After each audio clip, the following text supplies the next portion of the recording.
उत्सव तीन रंगांचा आभाळी सजला, उत्सव तीन रंगांचा आभाळी सजला, नतमस्तक मी त्या सर्वांसाठी ज्यांनी भारत देश घडविला, नतमस्तक मी त्या सर्वांसाठी ज्यांनी भारत देश घडविला. Good morning everyone, respected principal, chief guest, teachers and all my dear friends. My name is Akshata Tukaram Katkade from 9th standard.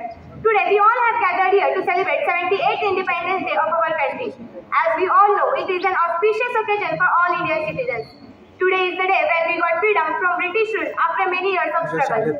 Mahatma Gandhi, Subhash Chandra Bose, Chandrasekhar Azad, Bhagat Singh, Sukhdev, Rajguru, Swatantraveer Savarkar, Mangal Pandey, Rani Lakshmibai and many other freedom fighters risked their lives for forming the present independent India. So on this occasion, we all have to remember their sacrifices and them.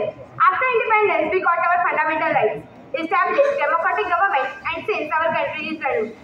Now, I would like to share a small incident about power transfer.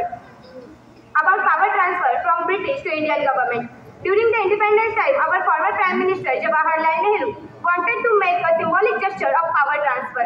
So, Tamil leaders suggested the ancient Tamil practice of handing over the Sengol to the king. And Jawaharlal Nehru agreed on 14th of August 1947 around 10:30 at Nehru's the priest handed over the Sengol to Nehruji as a symbol of power transfer. Now, the Sengol is placed in Parliament as it is a symbol of honesty and impartial administration. Lastly, I would wish you all a very happy Independence Day. दे सलामी उस तिरंगे को जिससे तेरी शान है, दे सलामी उस तिरंगे को जिससे तेरी शान है, सर हमेशा ऊंचा रखना उसका जब तक दिल में जान है, सर हमेशा ऊंचा रखना उसका जब तक दिल में जान है. Thank you.